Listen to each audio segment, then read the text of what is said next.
Hello, this is Surfer Jim. And I'm Gary Leland, and you're listening to episode 132 of the Crypto Cousins podcast.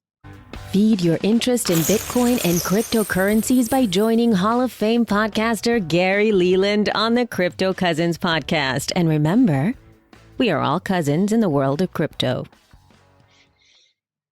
Howdy, howdy, howdy. Jim, welcome to the show, my friend.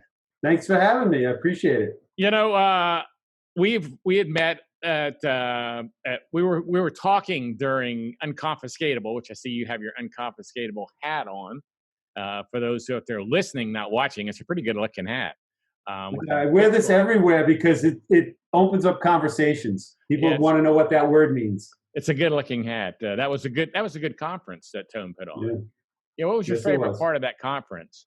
Well, it has to be just talking to people. I love the learning part. I spent 2 days in a course with Giacomo Zucco, which is super interesting. But it's the conversations with regular people like me and you, where we get to really learn from each other, learn about our path towards Bitcoin and our outlook for the future, and just solidifying friendships and making new friends was really, really awesome. And the vibe at that particular event is really great because everybody's there for Bitcoin only. So everybody has pretty much the same mindset and the same knowledge base for the most part. And it feels like a big family. So, your BitBlockBOOM conference felt the same way to me when I was back there in August. That was the first time we met. And I felt so at home, again, for the same reasons. The people are just, everybody's on the same page, with this Bitcoin thing, and we all feel like it's important. So that was really the highlight for me. It was just a couple days worth of a continuous highlight of talking and meeting people. All the events that Tone puts around that are nice because it gives you all these social opportunities, not just the actual conference. So that enhances that aspect of it. So for me, that was really well worth it. Well, his steak dinner, the carnivore dinner, that was a great restaurant. I mean, we had the entire restaurant. It wasn't a giant restaurant, but I mean, I wasn't expecting for our crowd to have the entire restaurant. I mean, yeah. Well, last year they didn't have the whole restaurant, and it was a sit down, and they served everybody, so you just waited for your food. What was much better about this was you got the buffet style. You get whatever you want, as much as you want. Several buffets. It was awesome. Yeah, I was very impressed that it was a notch above the year previous. So that was very good. It was good, and the food was magnificent. I mean, yes. The thing is about Tone's event, and I like talking up Tone's event because he did a great job. I think Tone's event works well with BitBlockBOOM because he does his in the spring. I do mine in the fall. We're 6 months apart. So it's like they work perfect together. And we've worked together on several things to try to work on that point. But I like his event because he does everything first class. And like BitBlockBOOM, you're just talking Bitcoin with Bitcoiners. You're not having to sit there and have to explain to someone why Bitcoin's better or listen to someone tell you why XRP is going to be $100 or, you just hear what you're interested in. And if you're a Bitcoin maximalist, that's all you're interested in. Yeah, that's it. I did my share of studying the altcoins and believing that something was going to be great, alongside of Bitcoin, maybe even replace it one day. And then once you really dive into the tech, you find that what I try to say to people is there's a technological wall, and Bitcoin's on one side of the wall and everything else is on the other side. And everything on the one side can never get across that technological wall. And it has to do with, the decentralized nature of the system is one of the most important things, and the network effects that it's experienced over the 11 years. And none of these altcoins can ever have those things. It's just impossible. And it's just too many people don't want to take the time, or they just believe the hype. And, we have the Bitcoiners that we know that get this. And that's why we enjoy these conferences where it's just us. So well, I think it's natural. I really do, for someone who does not understand money yet. I mean, because most people don't understand what money is, and they don't know much about Bitcoin or crypto, that when they get into it and they first buy something, they're going, well, I better get some of this other stuff. This could Bitcoin used to be a nickel at one time. Maybe this other thing that's a nickel would shoot up and I'll be a billionaire soon. So maybe I need to buy some of this. And then I think that's part of the learning curve of cryptocurrency is you do that. And I think I did it. And you probably did it. I think a lot of people, when they're starting out, say, well, yeah, this Bitcoin's good, but man, if this other one hits, I could be a millionaire. The chance of this Bitcoin going up is good, but this other one could make me super rich because I only have so much money. And that's what they do. And then after a while, they learn more about crypto. They learn more about money. And then they go, well, gosh, I really just need Bitcoin. Yeah, I think what people initially, when they start looking at this, at least for me, you want to think that they have some equivalency. And then the only thing you can judge them against is traditional markets, where copycats could do really well. But you're also talking about a business that produces a product that, serves society in some unique way, potentially. Whereas we're talking about a protocol for money, a digital money, a protocol that solved the double spend problem, which was decades in the minds of, the cypherpunks trying to resolve this thing. And you only need one network that can function as a digital money. And Bitcoin works very well. So all these other networks that are copying the blockchain and believing that that's going to bring some value, so far, a blockchain is only good to produce and keep track of something that can represent money or a non-copyable digital file, basically. And the blockchain, as designed for Bitcoin, does that really well. It's been doing it steadily for 11 years now. And all these other blockchains, if they're not trying to also be money, they don't need a blockchain. If you study it long enough and deep enough, you just don't need a blockchain for all these other things. And for people that are going to put real-world assets on the blockchain and believe somehow that there isn't a trusted third party in the middle that's going to make sure all that stuff gets done accurately, they're crazy, right? You don't need a trusted third party to issue blocks with new Bitcoin in it that are only issued to people who actually do physical work in the real world and spend real money to create Bitcoin. People want to think Bitcoin come out of thin air. They don't. They come out of work. People have to actually do work, just like getting gold out of the ground. So Bitcoin is not like printing trillions of dollars at the Fed by pushing a button. People have to physically do some kind of work, in this case, spend money. And spend money. I mean, it's a costly adventure. Right. So Bitcoin don't just come out of thin air. They come from people in the real world spending real money to produce real Bitcoin that you get to control if you want to give them some of your productivity, and they'll give you one of these Bitcoin. Exactly. Yeah. And that's what makes it work. Yeah. I say all the time. I saw a commercial, we go, about, I think it was Chiquita Bananas. Chiquita Bananas, or some banana company, was on the blockchain. So they could track their bananas from South America to your grocery store to make sure they were fresh or something.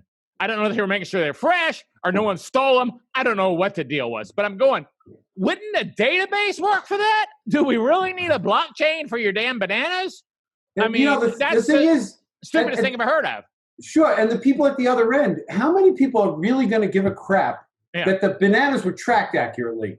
You go in the supermarket, you see some bananas, they look good enough to buy, you're going to buy them. You're not going to give a crap about what it took to get them on the shelf. Yeah, and there's not even a QR code there to scan the blockchain to see when they left.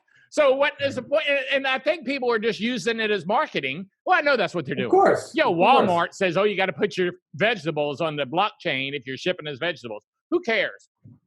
Yeah. So Bitcoin is the only reason I know of that you need a blockchain is for money. I see no other reason you need a blockchain than for money, because you can't have somebody in there that can steal your money, because humans will steal your money any chance they get, whether they break into your house, whether they rob your car, whether they work for you and embezzle your money. If you give someone the opportunity to steal your money, a lot of people are going to do that. And I'm not saying there aren't honest people. Don't get me wrong. I'm not saying there aren't people who won't steal your money. I'm just saying there are a buttload of people who will steal your money, and that's why you need Bitcoin on the blockchain, and that's the only thing you need on the blockchain is something that is a money.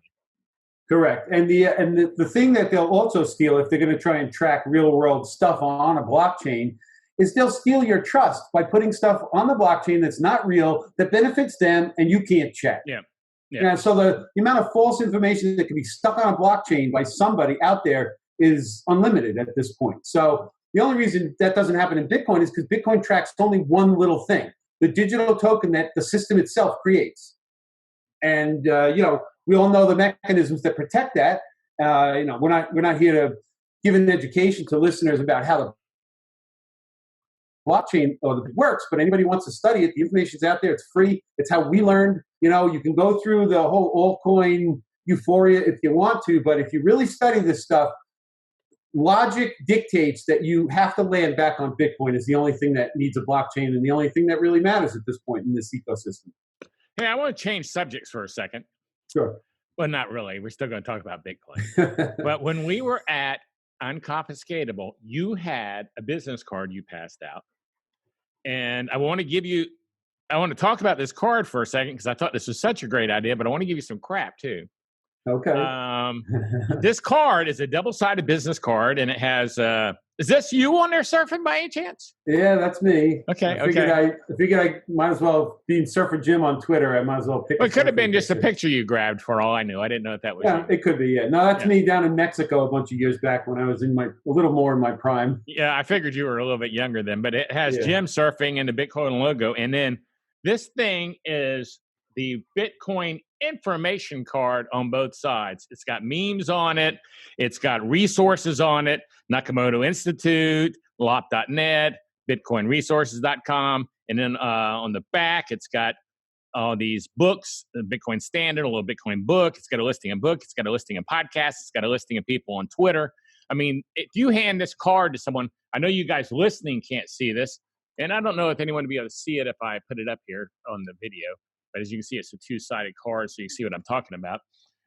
But if you are talking to someone about Bitcoin and they're interested at all, and they're saying, "Hey, I'm interested, but I don't know I'm not going to remember this, later," you could hand this card to somebody, and they have a ton of resources on something the size of a driver's license. I think this is a great idea.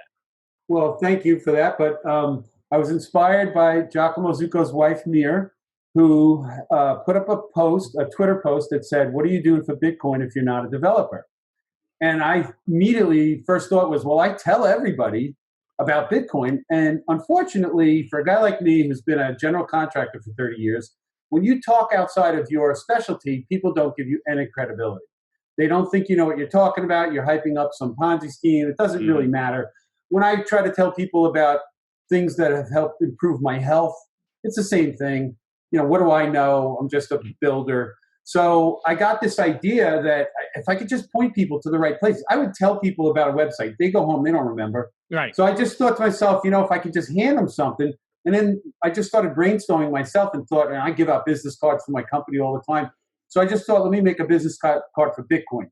So the only thing on there that points to me is at the very top left-hand corner, which just says Surfer Jim on Twitter. That's it.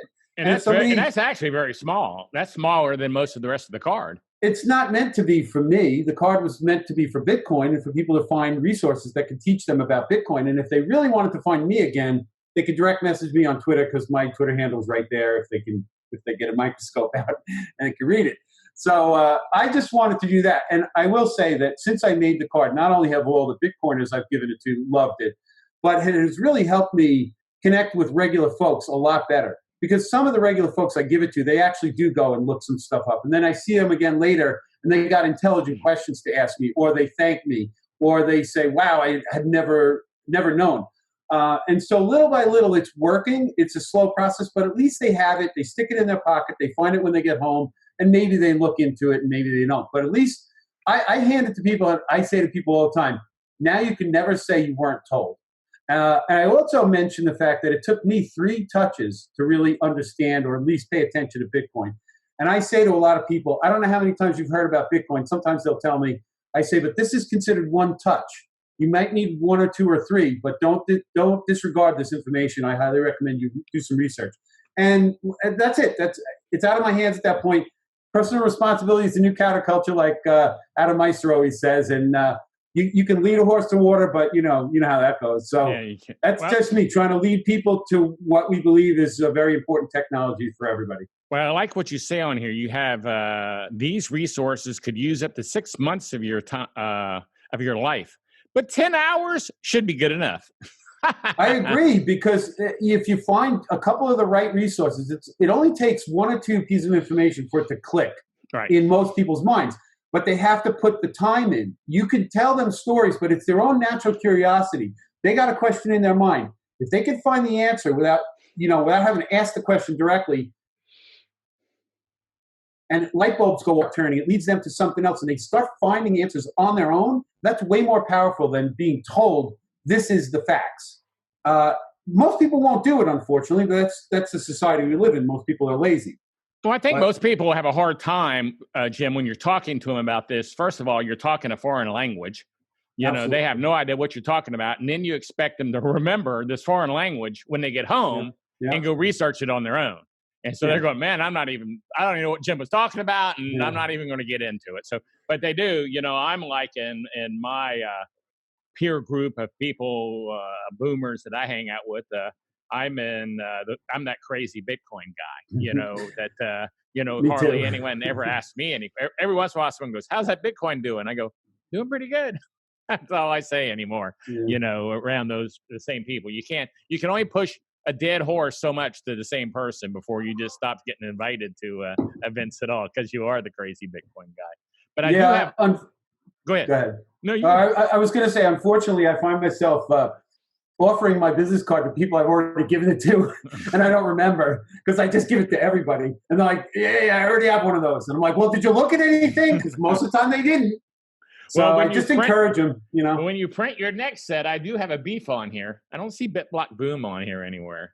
And I do have a beef with that, since Unconfiscatable made it on here. And I was, at the time, it was about a week or so before that conference, and I had to just put this thing together quick. I probably had 100 more resources on that card. I paid for three 250 copy orders from an online business card company. First one I did, the colors weren't right. Second one I did, I had too much information on it, and you literally couldn't read anything. So I paid for 3 orders. The third one came out decent, and I had to take a whole bunch of stuff off. And I don't even know who I took off, and I probably had BitBlockBoom, because believe me, I'm a big supporter of your conference. I know you are. That's why I'm giving you a hard time. And I literally don't know why I chose the ones I did. I was in a hurry trying to do it and get them back before I had to leave to go to the conference. It was that close. And what I decided I was going to do, and I might have told you this at Unconfiscatable, I was planning to make a more customized version simply for your conference, with BitBlockBoom very noticeable on either the front or the back. And I was going to do another version for Bitcoin 2020, which obviously got canceled. But if it gets rescheduled, I'm going to do that as well. Putting a few more of their particular resources on it. And again, for BitBlockBoom, some more very specific resources that you might want, so that at your conference and for people that are in Texas that get this card, it's more relevant to them and your environment and that kind of thing. So I plan to actually alter this thing regularly. That makes sense. Adding and deleting different things that are appropriate at the time, and just keep making more of these, and just keep improving it over the years, and keep handing them out. So you probably would end up with a generic one for just everyday use, and then ones that are specific for wherever you're going. Yeah, well, this one is currently the generic one, I guess. It certainly should have your BitBlockBoom on there, and when I run out of the ones I have, I'm gonna reprint it and alter it, to whatever extent. Unfortunately, there's too many really good resources, and they just won't all fit. It was really hard. Believe me, there was people I had to take off, and I felt terrible. I actually thought to myself, well, if I see them in person, I'm going to apologize, because they were on there, and I had to take them off. I don't know. Well, I'm just giving you a hard time. I know, it's fine. It's fine. I appreciate the pushback, because, somebody else listening might wonder, why did I choose what I choose? I had to make a choice. I had to draw the line. I don't know. Hey, well, while we're talking about BitBlockBoom, I want to make sure everyone listening, if you're a new listener or you haven't listened before, anyone who listens knows this, but I want to make sure you know about BitBlockBoom. It's a real Bitcoin conference. It's coming to Dallas, Texas for the 3rd year. And I say real because all we talk about is Bitcoin. We don't talk about altcoins or blockchain, just Bitcoin. And this will be our 3rd year in Dallas, Texas. And it's scheduled for the end of August. So I'm hoping everything's clear by then, but there's a lot happening during BitBlockBoom. It's starting to become, I think it's going to end up someday being a week-long event. It's already going to be like half a week. So go look at our speaker lineup today. And if you use the code COUSINS at checkout, you can receive a 30% discount off your tickets. So I hope to see you in Dallas. Check out bitblockboom.com. So yeah, it's yeah, go ahead. I'm expecting your conference to be held on time, on schedule. I really believe, at least I certainly hope, that the craziness that we're experiencing right now will be long gone by then, and people can actually feel comfortable about going out in public and doing. Here's the two This whole thing options. is. Here's the two things that could happen. It could cancel, which if it cancels, it'll cancel in time for everybody to know, and I mean everybody will get a refund. Or this will be like the first big conference of the year. That could be good. And it'll be just like everybody will be going, oh my gosh, I had all these conferences scheduled that I was going to go to, and I haven't been able to go to any. So I'm going to BitBlockBoom. So that'll be awesome. I hope that's the way it goes. I would love to see 5 times as many people as last year. That would be fantastic. Yeah, so I think it's going to be the second, though. I don't think we're going to cancel. Tickets were selling very well. We're still selling tickets. Yeah, I sold a ticket yesterday. Tickets are still selling. So evidently some people are feeling confident. No one is contacting me going, what are you doing? Or you can't. No, I'm not having that kind of information, people questioning. So I'm feeling comfortable. So we'll see how it goes. But I think everything is going to do good. I believe it'll be the second. Hey, you said earlier, or when we started talking, you were talking about something that I found interesting. You said, well, we're both boomers. I'm born in 55. When were you born? 61. 61. Okay. So you're kind of on the tail end there. I'm on the tail end too, but you're on the very tail end. Right. You got a couple more years till it's whatever's next, I guess, after you. But you said the world we grew up in as boomers is gone. It's gone. Let's get into that. Tell me what you're saying there. Well, all right. So I'm a little kid growing up in suburban Long Island, New York, middle-class family. I had a big, giant park across the street that I got to run around and play in out in the woods, real rural it felt like to me. And I felt very safe, and I felt like the world was relatively peaceful, and I felt like the way everything worked was the way it was supposed to work. And, you grow up and you conform, right? I was quite the statist, rah-rah America. I believed in politicians doing the right thing. So many of the things that I now know to be not really true, even back then, are really now coming to light for the majority of the world, actually. This coronavirus and the shutting down of the entire society by a handful of people that have gotten control over society is a dystopian nightmare I never thought could happen in America, in the United States. I believed I was free until recently, when government is telling me I can't go to work. And I just thought, wow, this is absolutely amazing. And they're doing it because of the collective, because of the we're all in this together. And unfortunately, the world really doesn't work that way. The world only works when individuals act, right? So my Bitcoin education led me to Austrian economics, led me to human action by Mises. And, if anybody is willing to take the time to study this stuff, all those people out there believing people are selfish when they work hard for themselves and they look out for themselves, they don't really take the time to look in the mirror and realize that they make a million decisions every week that are simply for them. We all do. We're all looking out for number one first. And then if we have a little extra time or a little extra money, we'll help our neighbors. We'll help our family. We'll even go out of our way and help our family, even if it hurts us, because we love our family. But generally speaking, society only moves forward if we are selfish at some level, meaning we're looking to take care of ourselves. We want to improve our lives. We go to work hard. We save our money. We come up with ideas. We invent new stuff, which ultimately helps us and helps other people. So it's only when the individuals act that society moves forward. If you act for the collective, you are basically saying that my productivity is everybody else has a claim to it. And when government gets in the way and decides that we all have to do this for the good of everybody else, what they're doing is they're taking away individual choice. And there's nowhere that should be legal, that some group of people, humans just like us, in diapers once before, and now they have the authority to come around and lock down entire cities and tell people they can't go make a living. I get that some sick people will go out there and may inadvertently infect other people who would have otherwise not gotten sick.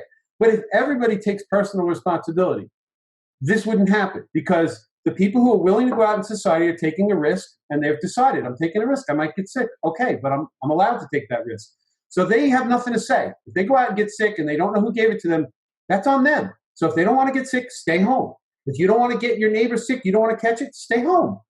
Go without work. But the government shouldn't force anybody to do this. In my opinion, everybody should still do whatever they want. And those people who are afraid of all those free individuals, then stay away from them. Stay locked up in your house and don't participate in society. And you can suffer the consequences of that decision. But at least it's a personal decision not being forced on you. And so I'm freaked out by the fact that government can get away with this. And the reason they've gotten away with this is because of decades of indoctrination through public schools. You know, the school systems do not teach about how money works or the history of money. They don't even teach civics anymore. They teach civics. There's so many things that are not being taught in public schools, but public schools are funded by tax dollars, and they're run by state-run authorities, and they get to dictate what's in the curriculum, and the teachers have no say, and it's just so manipulated by a very small group. And you get a bunch of robots that want to think, you know, like the state wants them to think.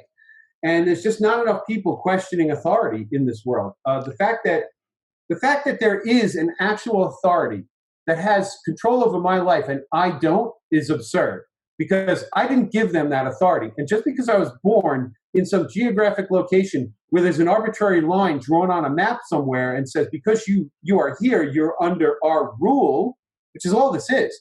I mean, I live in the state of New York. I call it the People's Republic of New York, because the amount of rules and laws that are here are absurd. And there's one guy in Albany who just sent down an edict the other day that says the entire state has to close down as of last Monday, unless you're one of the essential businesses. So they make some arbitrary choices, subjective decisions on their own, who's essential, who's not. And if you don't like it, you can appeal to them. They put a form online. You can fill out the form and get their permission slip granted to you, where you get to go to work if you qualify. What the hell just happened in America? How did I lose my ability to just go to work if I want to work? And if the people are willing to hire me and take the risk, I come into their house and do some renovations, why are we not free to do that?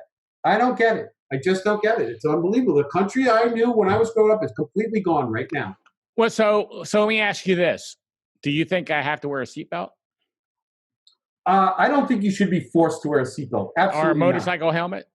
Absolutely not. No way. I don't either. I don't either. I don't, and I don't understand why I can ride a motorcycle with a helmet, but I have to wear a seatbelt in the car. I mean, that makes no sense. That's the way it here is in Texas, you know. So I don't understand why anyone can tell me any of that. And I'm insured. Now I got Medicare. Hell, I'm really insured now. But, for as long as it lasts. yeah. Well, it's good while I'm getting it. Yeah. But anyway, I don't know why anyone can tell me that. And I agree with you. If I want to take the chance and I'm out and about, you know, I'm taking precautions. I'm wearing gloves when I go someplace. I have a store full of batting gloves. I just grabbed a couple pair of batting gloves, threw them in the car, you know. Sure. So I'm wearing a glove. If I go to the grocery store, I'm wearing gloves, and I'm just staying away from people, you know. Right, so, and that's it. Your personal choice. You don't have to go to the grocery store. You can hire somebody to go for you if you wanted to. You know, somebody who's willing to take the risk. If you want to take the risk, protect yourself, that's up to you. If you don't do a good job and you get sick, I would assume a guy like you is not going to point the finger at government. Why didn't you protect me? No, right? No. Because that's insane. Look, that whole seatbelt thing, I had a rude awakening. Way back when I was about 18, 19 years old, I had been dating a girl, and we had just finished dating. We were done. I was friends with the family still, good friends with the younger brother. We used to surf together, and she got in a really bad accident. Wasn't wearing a seatbelt, was in a coma for a month, came out of that permanently disabled. Boy, was that an awakening. There was no seatbelt laws at the time. I started wearing a seatbelt and have never stopped since. I'm not saying seatbelts aren't a good thing. I'm just saying. No, of course they're not. No, I shouldn't have to get pulled because I forget to put one on and pay a $175 ticket. Exactly. And my point is that I made the personal choice. I saw directly related to my life how badly it is if you don't wear a seatbelt. So I made the personal choice. You know, that's a smart thing. It's easy to do and it's right there. Yeah. I'm just going to do it. No, I wear a seatbelt. I'm not giving seatbelts a hard time. I'm just saying I don't think anyone has the right to tell me And I'm I not have either. to wear one. Exactly. I'm not either. Seatbelts are great, but if you don't want them for some reason, no government authority should force you to wear one. If you want to take your chances, the hell, I don't care. It's exactly. not. It's up to you. I mean, it's completely up to you. But I just reason I brought that up was not to bring up an argument about seatbelts or motorcycle helmets. I think it's the same point you're making when you say if people want to go shopping and take a chance, or go to work and take a chance on getting hurt.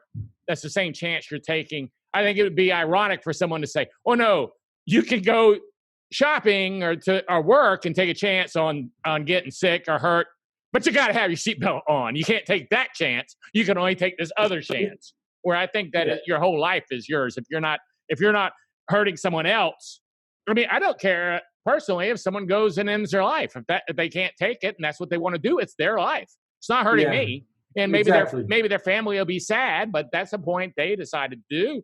And I don't know if they should be penalized for that, but that's a whole nother topic to boot there. So, I think you're saying when you grew up as a kid, things were Shangri-La, which they were Shangri-La. They were. So it felt like it. I mean, we lived and played in the woods. I guess there were perverts around. I never knew any perverts, and I never knew anyone that was hassled by a pervert. And we just went on our bicycles for miles and miles and miles, and we were in second and third grade. Now you go to jail if you let your kid go 5 miles. I think one time we rode to the beaches on our bikes in the 4th grade, and that must have been 7-8 miles away, down a 2-lane highway in the boonies to get to the beach. But nothing happened to us. But that's the way it was back then, and you could do things like that. And but there were things that you don't think about those times that make it so it wasn't Shangri-La. For instance, I still remember in 2nd grade, and see, you're a little bit younger than this, so you might not have had this, but in elementary school, we used to have to get under our desks and practice for nuclear bombs coming.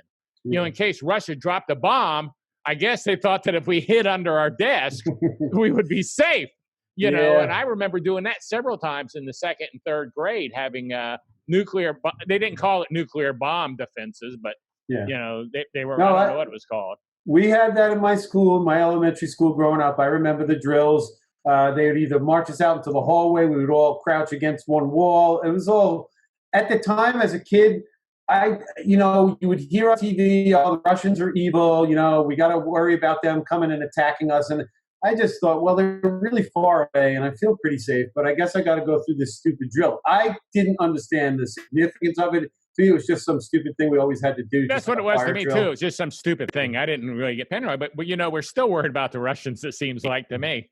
So much has I'm not personally. I'm not, but the power brokers, they want you to believe that there's a big war. The Russian people are just like us. It's only the politicians that create all this drama, right? If people were allowed to be free, allowed to trade freely, there would always be bad people in society trying to screw things over and trying to take over your neighborhood and ruin your life. That's never going to go away. But when it happens on such a global scale, when governments get to do it, they just get away with it. It's no different. They just get away with it on a much larger scale. So, it's just amazing that a small group of people can rule over so many other people. And we believe we're free, but we're so far from free. It's really sad. I agree completely, but things have changed on the controls that are in place nowadays. Oh yeah, it's gotten way worse. Way worse. They've taken the banking system and they've weaponized it basically, right? There was a time where the banking system was not controlled by the government to the extent it is now. You go to try to take out $10,000 of your own, supposedly your own money, sitting in a bank account that you have, and they want you to fill out a form to tell the government you took the money, just so government can make sure you're not doing something that they don't agree with. Because they've written words on paper that say something that they don't like might become illegal, so you don't get to do it. It's just off the charts, and they just make up more and more rules, and they just keep adding them. They don't take rules away, they just keep adding more on top. Well, I've been talking to people about the fact that we went to the bank to take out some cash, just to have some cash at the house. And we told them how much cash we wanted to take out, and they said, well, you can only have $3,500. That's all we can give out. Wow. Yeah, that was the Bank of America. That's and they said, you can come back tomorrow and get another $3,500, but you can only get $3,500 a day. And so, that's kind of weird. And my wife went to do it, and she was kind of in shock. She was like, wait a second. I have a lot of money in this bank. You know, I once went to the bank to put $4,000 in cash in my wife's account. It was either her account. I think it was her account. I had a deposit slip with her account number on it, and I wanted to give them cash. And they gave me a really hard time because they just excuses. I don't even know what it was. It was only $4,000. I was putting the money in, not even taking it out. And they made me jump through hoops and fill out forms and all this. And literally, we have the same last name. It's my wife's account. I don't know. I walked away thinking, what the hell just happened to me in a bank when I'm just trying to make a deposit? And just because they don't often see someone walk in with $4,000 in cash, so they don't understand it. It's like foreign to, I don't get it. It's just so weird. Yeah, things there. I think our way of thinking from growing up in the 60s is way different than people's way of thinking that grew up in the 2000s. Oh, yeah, no doubt. Just because of our experiences and what we're used to seeing. And but then again, the kids who are growing up now are experiencing a lot of things we didn't. They've experienced war almost their whole life, where we did have the Vietnam War, but it ended, and so but they've had war their whole life. They've seen the economy just go nuts for the second time now, where we didn't see it go nuts until in the mid to 70s or late 70s, so we grew up with a pretty stable thing. When we were kids, I don't know how it was in your neighborhood, but I don't think on my whole street there wasn't one single parent on my whole street. Oh, yeah. There was only one in my neighborhood, and everybody thought they were weird. The one family where there was a divorced couple. There were none. Wow, what happened to them? I'm not saying it was the biggest street in the world, but it must have been 100 houses in the neighborhood, and there wasn't one person in the neighborhood who didn't have a mother and a father. So that's the world I grew up in. Yep. Yeah. And everybody on my street went to the naval shipyard to work. They all went to the same place just about. So I was not in a high class neighborhood. I mean, everybody was manual workers at the naval shipyard. My dad was a welder. My brother worked out there. My brother-in-law was a welder. My next door neighbor across the street. I mean, everybody on my street. When it was 7 o'clock in the morning, it was traffic just getting out of my street because they're all going to work at the same place. So now that's. Hey, can I backtrack a second? I wanted to make a point about the banking thing we were just talking about. Sure. How, they're controlling our money and whatnot. And of course, we understand that Bitcoin removes that authority over money because when you own Bitcoin, you're that's sovereign money that you control. And it's hard to get that message across to people. But the idea of being fully in control of your wealth is something that, well, I always thought I was until I had a bank account closed down on me and my Coinbase account was shut off on me and neither the bank nor Coinbase would tell me why. And so all of a sudden, and this was in the past year, I'm starting to feel the authoritarian conditions that are actually, affecting all of us, that until you need it or until you're pushed against the wall, you don't realize that this stuff is there. And then all of a sudden it affects your life. And so the idea of having some Bitcoin and opting out of the fiat money system is very encouraging to me. And it actually gives me a sense of safety. And a lot of people will say the Bitcoin price is all over the place, but that doesn't worry me. To me, it's just long-term savings. And I'm perfectly confident that it will be worth much more in the future. But just the idea that you have sovereign money is really important. And I want to transition to something that we had talked about earlier. You had mentioned something to me about starting a Bitcoin podcast network. It sort of ties into that business card I did where sounds to me like you're going to create a network where people can go and find all kinds of other podcasts about Bitcoin. I'd love for you to expand on that because I wasn't sure exactly how far you're going to take that. Yeah, what we'll do is we'll make one show. It's the Bitcoin Podcasters. It's bitcoinpodcasters.com. I've just started building a site. It has a way to go. But you'll be able to go to there, or you'll be able to go to iTunes or Google or Spotify or wherever, and you'll be able to find the Bitcoin Podcasters show. And there will be nothing but Bitcoin-specific shows. Only shows about Bitcoin. Like I just heard from Pierre Richard while we were talking. He said he wanted his show included in the network. Of course. I'm sure. Those absolutely.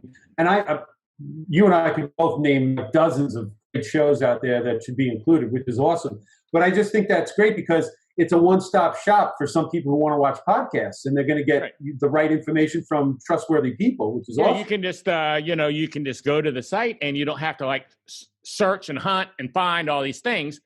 Anything by these people will come down in the feed automatically. So you'll automatically be subscribed to their shows just by subscribing. Now, there's some other people who do this already. One of them has a Bitcoin network, but there's all kind of shows on it. And one of them has a network that is more Bitcoin specific, but I just feel I can do a better job.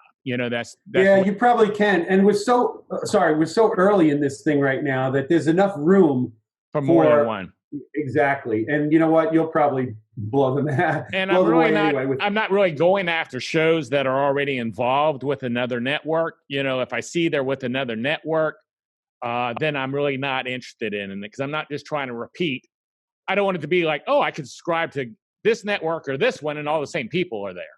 Sure. I'm trying to find people who aren't involved with the other networks, so to make it a little different than the other ones. All right. Well, make sure I have the proper link to that podcast so I can get it on to the next version of the business card. Oh, I will. And like I said, we should go live in May, and we'll start promoting it. For anyone listening, though, the Twitter address is at BTC Podcasters. I couldn't put Bitcoin Podcasters. It was too long. So it's at BTC Podcasters is the Twitter handle for that. So yeah, hopefully like I said, that'll go live by May. And like I said, you'll just be able to go subscribe to that one show and keep up with all the stuff going on. I think that'll be good for new people who are trying to find podcasts. They don't have to go through all these crappy podcasts to find. Not saying all the podcasts are crappy. I'm just saying they can go to this one, and they'll find at least what I think are good podcasts. And I think you will probably agree with the lineup. These are all good podcasts. Yeah. I would make a suggestion that you might, if it fits whatever format you plan to present it in, possibly categories. For total beginners, where they're going to get really helpful learning. This is an audio podcast, so you can't really do that in an audio podcast. Oh, okay. All right. I wasn't sure. All right. So it's not like YouTube where you could have different playlists. This is but things I guess you could get to a point where you had several different Bitcoin podcasts, Bitcoin podcasters for beginners, Bitcoin podcasters for pros. I mean, something definitely down the road.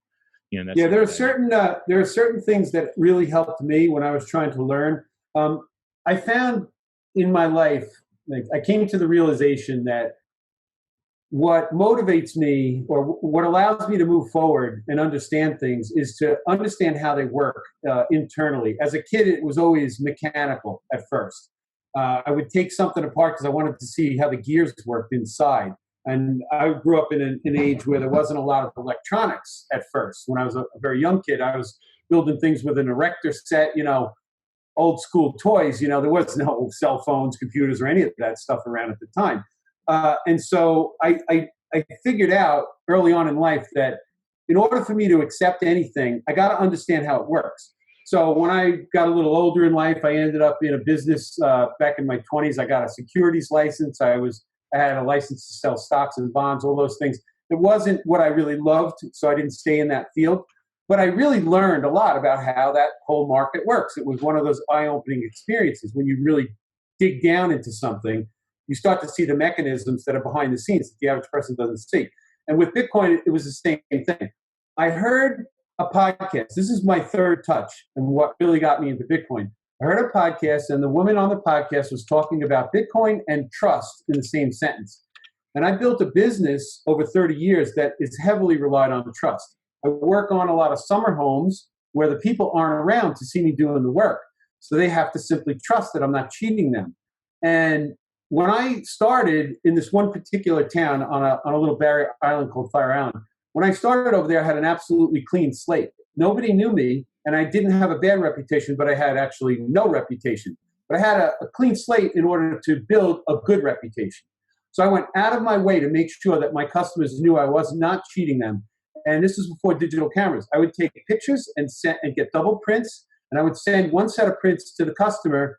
They'd get them a week late, but they could see exactly what I told them over the phone that I said I was going to do, I actually did. Because they could see the pictures of when I ripped the side of their house apart to fix some rot but the rot really was there, and I really did fix it. And that really went a long way to building a reputation, because I got 1 million referrals in the first couple of years. All these new customers that found this new contractor, and I was doing things the other people weren't doing, and I was establishing a level of trust that I was hoping would keep me going for many years, and it has for 30 years now. I've got. Well, is that proof of work? Is that proof of work? I guess you could call it that. I'd like to think that it's a sort of a proof that allows people to trust, right? We trust Bitcoin because it's got a lot of elements that we can trust. You study it deep enough, you see how it works, and you can relax that you can't really be cheated if you know what you're doing and you take certain precautions, right? If you know how to store your private keys, and you don't do certain, you can trust that nobody else can take them, right? Once you do it right. So it's a learning curve, obviously, but it's something that if you do the work and figure it out, you can learn to trust. It was an epiphany for me in a certain way. When I heard this woman talking about trust linked to Bitcoin, I thought, I heard about the Bitcoin thing. I did a little research, but it didn't make sense. But if she's saying that there's a trust level associated with Bitcoin, I want to understand that, because my whole business is based on that. Was literally what sent me down the rabbit hole. I was off the charts. I couldn't get enough information fast enough to find out what the heck this thing was. And I was fortunate enough that it clicked. I then figured out what it would take to got some, and I was on this new journey, and it's been about 3 years now for me. I started really looking into this the very end of 2016, and most of my education was the first half of 2017, and then I was in full after that. You fell down the rabbit hole. That was it. Hey, before we're going to have to start wrapping this up because we're getting to our time break. What are you? Okay. Tell me what are some of your favorite books? Wow. Every time I see this, the first one that pops into my head is The 7 Habits of Highly Effective People by Stephen Covey. And I was fortunate enough to be listening to an audio tape. A person said about that book, it's the closest thing to the Bible you'll ever read. And I went, whoa, that's a big statement. I got to see what he's talking about there. And I don't know that I would totally agree with him, that the principles in the 7 Habits book are universal principles. They're unarguable in a sense. If you look at those principles and try to argue for the opposite, you will fail, and you will immediately see why it fails. I'm not going to get into the 7 Habits. Anybody can go out and learn them. But they're universal principles. They work for all people, all ages, all ethnic groups. It's irrelevant who you are. These are principles that are part of the human existence. And for me, it was super powerful. And what I did was I bought the audio tapes. I've been a big believer in learning while I've been audio tapes and now podcasts for decades, literally decades, trying to learn in my downtime. And I bought the 4-tape set of the 7 Habits, and it's probably 4 hours. And I probably listened to that lecture 50 times, maybe more. So I know the 7 Habits very, very deeply in my mind, and I live them every day. And it has made a huge difference in my success, my relationships, everything, because those principles act on us even if we don't know about them. And so when you align yourself with principles, it makes a huge difference. Beyond that book, there's been plenty of others. I have to say Atlas Shrugged was a big eye-opener, because what it did for me was it allowed me to recognize that I've always been a libertarian or potentially an anarcho-capitalist at heart, and didn't really understand it and didn't know that I was. And so my eyes were open to the fact that it's us individual entrepreneurs that keep the wheels of society actually moving. And it made me feel real good about the fact that I chose a path where I'm in charge of my own business and my own life. I take a lot of risk, but I take that risk happily, because the rewards, if I manage it correctly, are good. I've done pretty well financially and whatnot, and that's the way that should work, right? And if I make a bad decision, I'm the one that should pay, and I've paid for my bad decisions. I've had to lose money on jobs to do the right thing for the customer because it wasn't their fault; it was my fault. And that's what should happen in all society, but of course it doesn't, because especially at the government level, they get to make mistakes and then gloss over it by, passing another bill and giving themselves a bunch more money. Who knows? It's a big mess. Anyway, those books were great. The Bible has been an important book in my life, because I believe God is out there somewhere trying to build a nice world for all of us and giving us the free will to mess it up if we want, I suppose. So those books are all good. I read Winning Friends and How to Win Friends and Influence People many years ago. That was helpful. All those a lot of self-help books. As a matter of fact, one last thing. It's not so much a book, although he wrote some books. There's a guy named Jim Rohn who's passed away now, and he was a very successful businessman. He went around in a later career just giving speeches about personal success and responsibility. He's got all kinds of audio, video, written information out there, but the guy's got a million awesome sayings. But his approach to life and success was super helpful for me to really realize that, ultimately it boils down to personal responsibility. If you want anything in this life, it's generally not going to just be given to you. You've got to get out of bed, my life's only going to turn into something if I make that happen. It's generally not going to be given to me. And there's too many people in this world that want a handout, unfortunately. And, so Stephen Covey and Jim Rohn were super helpful in my life in terms of educating me about the right way to live. And it's served me very well, in my opinion. So hopefully that helps somebody out there. And before we get out of here, is there anything that I didn't cover that you wanted to make sure and say? Or is there anything special in particular? I want to make sure if you had anything you wanted to pump or talk about, get it out there real quick. I can't think of anything specific. I like the idea that this was just meant to be a conversation. We would see where it went. We covered a lot of topics. Obviously, I'm a big believer in Bitcoin. I'm also a big believer in personal freedom and personal responsibility. I can't stand what government is doing to the world in terms of manipulating money and now manipulating lives. And the unintended consequences are going to be felt for many years, unfortunately. And a lot of people are going to be indirectly hurt by what's going on, this crazy virus that's everybody's afraid of right now. It's unfortunate. There's very, very little us individuals can do about it other than take the time to get educated, take the time to pull back the curtains and see what your elected officials are really doing with your vote and with your money and with the system that they control, that you're a slave to. Most people don't take the time and they just trust way too much. We love the saying in Bitcoin, don't trust, verify.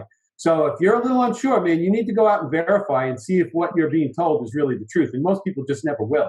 And it's understandable. They lead busy lives. It's tough, but you gotta squeeze in a little time. Turn off the damn TV, man. Stop watching the propaganda and go out and learn from some smart people. There's enough smart people out there that can point you to the way of truth and principles. And the more people that do this, maybe this crazy crisis will awaken more people to the idea that you just can't believe everything you've been told. And if that's one thing that comes out of it, then maybe the suffering will have been worth it. I don't know. Me and you talking about it, this is my call to everybody out there that might hear this. Don't believe what you hear, people. Go out and do some research. Just verify everything. It might be true, but don't just believe it until you verify it, And be suspect of everybody, including me, including Gary, until you verify what we're saying here, Just don't trust, verify. That's a Bitcoin motto. Everybody should do that. The world would be a better place if we all just do a little more homework. Gotcha. Where can people follow you at, Jim? I'm on Twitter, Surfer Jim W on Twitter. That's the best place. My DMs are open for anybody who has a question, and I could talk for hours. So I understand. If you want my attention, I'm more than happy to give it. Let's fix society. Let's fix the money. Let's get everybody understanding what Bitcoin is. This is the first universal, non-control, money that's not controlled by an individual or a state. And you really can use it as a store of value and a medium of exchange, and hopefully one day a worldwide unit of account. And I think if that ever does happen, although it might happen beyond my lifetime, but if Bitcoin becomes the world money standards, I think society will benefit dramatically. It'll take a long time to unwind the political mess that's been created over the years and all the statist, mechanisms that have been put in place. But one day, a hard money that cannot be inflated could do wonders for humanity. I just hope more people will consider that's a possibility and then go do the homework to find out if what I just said might be something worth looking into and helping. So thanks, Gary. Thanks for the opportunity. I have to say, really appreciate you giving me a chance to speak my mind to the world right here. Well, thanks for coming on the show. And just to make sure you are officially now a crypto cousin. So thanks for coming on the show, Jim. Well, I appreciate it, Gary. And I look forward to seeing you at BitBlockBoom and however many other conferences we can meet up at. So thank you so much. Completely. I agree. Adios. All right. Take care. This is a Bitcoin Boomer production.